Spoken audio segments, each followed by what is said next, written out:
दोस्तों, आज की टॉप वर्ल्ड अफेयर्स और डिफेंस की बात करें तो ऐसा लगता है कि चीन जल्द ही भारत के इसरो का दरवाज़ा खटखटाने वाला है। वहीं जर्मनी को ऐसा लग रहा है कि यूरोपियन यूनियन के बहकावे में आना उसकी सबसे बड़ी भूल थी। तो वहीं भारत आने वाले दशक में 1000 से ज़्यादा कार्गो शिप कंटेनर बनाने का टारगेट दुनिया के सामने रख चुका है। वहीं अमेरिका के परमाणु प्रतिबंध की गाज फिर से ईरान पर गिरी है। तब भी ईरान ने भारत को नए पोर्ट का रास्ता दे दिया है। ऐसी कुछ दमदार इंटरनेशनल अपडेट्स आपका दिन बना देंगी। पहली अपडेट देखें तो ये ईरान से निकल के आ रही है, जो प्रतिबंधों की बाढ़ झेल रहा है, लेकिन उसने भारत को चाबार से भी बड़ी ताकत दे दी है। जैसा कि आप जानते हैं कि अमेरिका ईरान के पीछे हाथ धोकर पड़ा है, लेकिन ईरान यहाँ भारत को एक पोर्ट का सही मायनों में एक्सेस देने जा रहा है, जो 8 सालों से अटका हुआ था। कारण था अमेरिकी दबाव। यही नहीं, कल ही की बात है, अमेरिका ने ईरान की 3 ऑर्गेनाइजेशंस और 11 शिप्स पर सैंक्शन लगा दिए हैं, क्योंकि अमेरिका का आरोप है कि इनमें न्यूक्लियर मटेरियल था।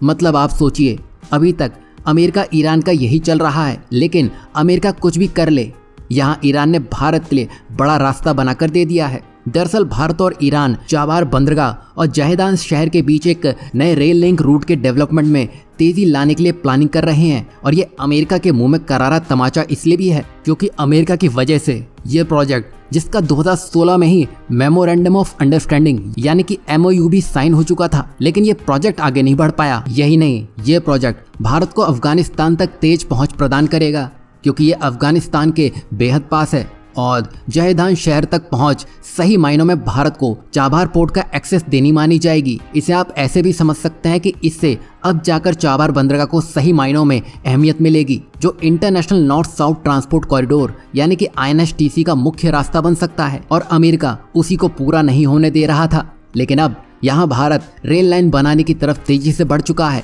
ये रेल लाइन मानो चाबार को सुपरसोनिक स्पीड देगी। इससे भारत को सेंट्रल एशिया और अफगानिस्तान के साथ व्यापार करने में काफी मदद मिलने वाली है। और इस प्रोजेक्ट को पूरा करते ही भारत क्षेत्र में अपनी मजबूत पकड़ बना सकेगा। वहीं अमेरिका तो मानो ईरान के साथ कारोबार करने पर एतराज था, लेकिन ये रेल लिंक भारत की ईरान के साथ साझेदारी को और मजबूत करेगा। साथ ही भारत को ये बताने का मौका मिलेगा कि वो अपने व्यापार फैसले खुद ले सकता है। तो कुल मिलाकर ये रेल लाइन भारत के लिए डबल धमाका है। एक तरफ व्यापार में उछाल तो दूसरी तरफ अमेरिका को मुंह तोड़ जवाब। वहीं आपको क्या लगता है, भारत ने सही खेल किया अमेरिका के साथ? वहीं नेक्स्ट अपडेट की बात करें तो यहाँ भारत के वैज्ञानिकों ने अमेरिका के मुंह में बड़ा धमाका कर दिया है। आप जानते ही हैं, भारत के ऐसे 2 पड़ोसी हैं जो हमला करने से पीछे नहीं हटते हैं, और वो हमला कर भी चुके हैं। तो भारत को तैयार रहना होगा। तो इसके जवाब में भारत के वैज्ञानिकों ने मिलकर सबसे ताकतवर नॉन न्यूक्लियर बॉम्ब बना डाला है, जो कि TNT से भी 2 गुना ज्यादा शक्तिशाली है, और इसे सेवेक्स 2 नाम दिया गया है। और इसे नागपुर की कंपनी सोलर इंडस्ट्री ने बनाया है। और ये बम इतना शक्तिशाली है कि दुश्मनों के ठिकानों, बंकर और मजबूत किले भी इसके सामने टिक नहीं पाएंगे। और इसकी ताकत आप ऐसे समझ सकते हैं कि अमेरिका का mother of all bomb 11,000 ton TNT के बराबर विस्फोट करता है, लेकिन इसका वजन 10,000 किलो है। वहीं रूस का फादर ऑफ ऑल बॉम्ब जो 44,000 टन TNT के बराबर विस्फोट करता है, लेकिन इसका वजन केवल 7,000 किलोग्राम है। वहीं हमारा सेवेक्स 2 कमाल का है, इतना हल्का, इतना छोटा, पर बड़ा धमाका करता है, जो कि TNT से 2 गुना ज्यादा ताकतवर है। इसे आप ऐसे समझिए कि ये ब्रह्मोस मिसाइल के वॉरहेड से 33% अधिक शक्तिशाली है, जो भारत का सबसे शक्तिशाली कन्वेंशनल हथियार है। लेकिन सेवेक्स 2 वजन के हिसाब से अमेरिका के बम से ज्यादा शक्तिशाली है, लेकिन रूस के बम के मुकाबले कम शक्तिशाली है। लेकिन फिर भी भारत इस एक कदम से एक बड़ी रेस का घोड़ा बन चुका है, क्योंकि भारत ने इसका सफल परीक्षण भी कर लिया है। जाहिर सी बात है, भारत ने इसको बना लिया है, तो अब दुनिया के देश भी भारत से इसकी डिमांड करेंगे। मतलब आगे चलकर भारत इसका एक्सपोर्ट भी कर सकता है, और ये एक बड़ी उपलब्धि है और देश के लिए गर्व की बात है। वहीं आपकी इसमें क्या राय है? भारत ने सही समय पर सही सरप्राइज अमेरिका को पकड़ा दिया है, क्योंकि वो ईरान के पीछे पड़ा हुआ था। उधर भारत ने ही उसके मुंह पर धमाका कर डाला है। वहीं नेक्स्ट अपडेट की बात करें तो ये चीन के ऐसे कारनामे से जुड़ी हुई है जिस पर अभी पूरी दुनिया हंसने में लगी है, क्योंकि अब कहीं चीनी स्पेस एजेंसी अपना टूटा रॉकेट लेके इसरो के पास ना आ जाए। दरअसल स्पेस पायनियर नाम की एक चाइनीज कंपनी अपने टैंगलोंग 3 रॉकेट का टेस्ट कर रही थी, और ये रॉकेट स्पेस एक्स के फॉल्कन 9 जैसा दमदार बताया जा रहा था, मगर लॉन्च पैड से जुड़ने वाली जगह में कोई दिक्कत आ गई थी और ये रॉकेट उछलकर पहाड़ों में जा गिरा। पर गनीमत ये रही कि इसमें किसी को चोट नहीं आई और ये चीन के लिए नया नहीं है, क्योंकि पिछले हफ्ते की बात है ऐसे ही कुछ इंसिडेंट चीन के साथ हो चुका है। अब ये मौका है भारत के लिए अपनी धाक जमाने का। इसरो तो वैसे भी कमाल पे कमाल कर रहा है, मंगलयान, चंद्रयान सब मिशन सफल रहे हैं। उल्टा इसरो अब ऑस्ट्रेलिया का सबसे बड़ा सैटेलाइट लॉन्च करने वाला है, जो अब दुनिया भी देख रही है कि अब इसरो अंतरिक्ष में तेजी से आगे बढ़ रहा है। वहीं चीन के लिए ये बड़ा झटका है, क्योंकि यहाँ भारत और चीन में बड़ी टक्कर है। अब देखना यह है कि क्या चीन भारत के इसरो के पास आता है।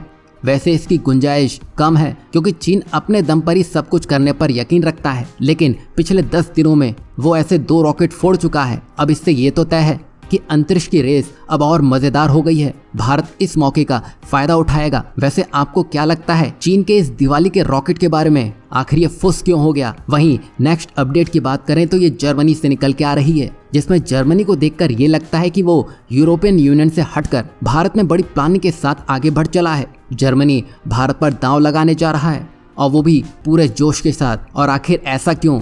क्योंकि जर्मन कंपनियां भारत की इम्पोर्टेंस को पूरी तरह से समझ चुकी हैं। वहीं यूरोपियन यूनियन को छोड़ दें, भारत अपने आप में अलगबाजी है, क्योंकि भारत की तेजी से बढ़ती अर्थव्यवस्था जर्मन कंपनियों को सोने का हंस लग रही है। क्योंकि अभी एक रीसेंट सर्वे में खुलासा हुआ है कि करीब 60% जर्मन कंपनियां इस साल भारत में ही निवेश करने की सोच रही हैं, और ये 2021 के निवेश से 23% ज्यादा होने वाला है, क्योंकि भारत में जर्मनी को स्किल्ड वर्कफोर्स मिल रही है। साथ ही चीन के मुकाबले भारत स्टेबल और रिलायबल देश है, जहां कारोबार करना आसान है। और सबसे खास बात तो है भारत का बड़ा बाजार, जो कि कहीं नहीं मिलता है, जिसमें खुद यूरोपियन यूनियन पीछे है।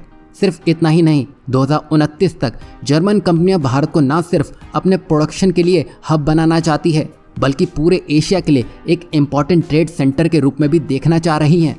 लेकिन यहाँ जर्मनी की कुछ दिक्कतें भी हैं, जैसे भारत में करप्शन, सरकारी प्रक्रियाएं और उसकी झिकझिक। साथ ही जर्मनी भारत के इंफ्रास्ट्रक्चर को मजबूत होते हुए देखना चाहता है। अब भारत को भी ये दिक्कतें दूर करनी होंगी। वैसे ये होना तो जरूरी भी है, तभी जाकर भारत और हम भारतीयों को कुछ सुकून मिलेगा। वैसे आपको क्या लगता है, जर्मनी भारत के लिए दूसरा जापान बनने की राह पर है, या जिस तरह जापान ने सैंक्शन लगाकर भारत को धोखा दिया, जर्मनी भी वही कर सकता है? कमेंट करके जरूर बताइएगा। वहीं नेक्स्ट अपडेट की बात करें तो भारत ने 1000 जहाज़ों का मेगा प्लान सामने रख दिया है। जैसा कि आप जानते हैं, दुनिया में 80 से 95% व्यापार सी रूट के रास्ते से ही होता है, और शिपिंग इंडस्ट्री इसके लिए सबसे बड़ी स्ट्रेंथ मानी जाती है। अब क्या ये ताकत पूरी तरह से भारत की है? दुर्भाग्य से नहीं। जहां आज भारत की शिपिंग इंडस्ट्री विदेशी कंपनियों के हाथों में है, जिसमें से 70% से अधिक इंपोर्ट एक्सपोर्ट विदेशी जहाज़ों से ही होता है, जिसमें से भारत को हर साल $75 बिलियन का भारी नुकसान होता है। और यह नुकसान सिर्फ पैसों का ही नहीं, बल्कि भारत की संप्रभुता और उसकी सुरक्षा से भी जुड़ा हुआ है। और भारत इस पर ही निर्भर रहकर आगे बढ़ सकता है? तो ऐसा तो बिल्कुल भी नहीं है, और सरकार ने भी ये समझ लिया है। यही वजह है कि आत्मनिर्भर भारत के सपने को पूरा करने के लिए भारत सरकार एक नई शिपिंग कंपनी बनाने का ऐतिहासिक फैसला ले चुकी है। और ये कंपनी अगले दशक में 1000 से भी ज्यादा जहाजों के बेड़े के साथ भारत के कार्गो के साथ ही साथ विदेशी कार्गो को भी ले जाएगी। मतलब भारत शिपिंग इंडस्ट्री के खेल को बदलने जा रहा है, जहां भारत इसका नया किंग बनता हुआ दिखाई देगा। वैसे ये इतना आसान भी नहीं है, क्योंकि विदेशी कंपनियों के पास पहले से ही बड़ा एक्सपीरियंस है और वो इसमें काफ़ी आगे निकल चुकी हैं। लेकिन भारत को ये करना ही होगा, क्योंकि जब भारत रूस से कच्चा तेल मंगवा रहा था, तब प्राइस कैप के चलते वेस्ट ने अपने जहाज देने से मना कर दिए थे। तब रूस ने कुछ जुगाड़ निकालते हुए वो तेल भारत को भेजा था। आप समझ सकते हैं वेस्ट इस बात का कैसे हर बार फायदा उठाता आया है। वहीं भारत के पास लगभग 1500 बड़े जहाज हैं, जिसका इस्तेमाल तेल, गैस, कंटेनर और सामान लाने ले जाने के लिए किया जाता है। और सरकार एक समुद्री विकास फंड बनाने की योजना बना रही है, जिसका फंड लगभग 30,000 करोड़ रुपए यानी कि $3.6 बिलियन होगा। और इस फंड को बड़े बंदरगाहों के साथ मिलकर बनाया जाएगा और नई शिपिंग कंपनी शुरू करने के लिए इसी फंड से शुरुआती पैसा लिया जाएगा। और ये बदलाव आसान नहीं है, पर यह जरूरी है, और भारत की फिर ये शिपिंग इंडस्ट्री तूफान बनकर सामने आएगी, और ये आत्मनिर्भर भारत का सबसे बड़ा प्रतीक होगा। आपकी इसमें क्या राय है? भारत ने सही फैसला लिया है?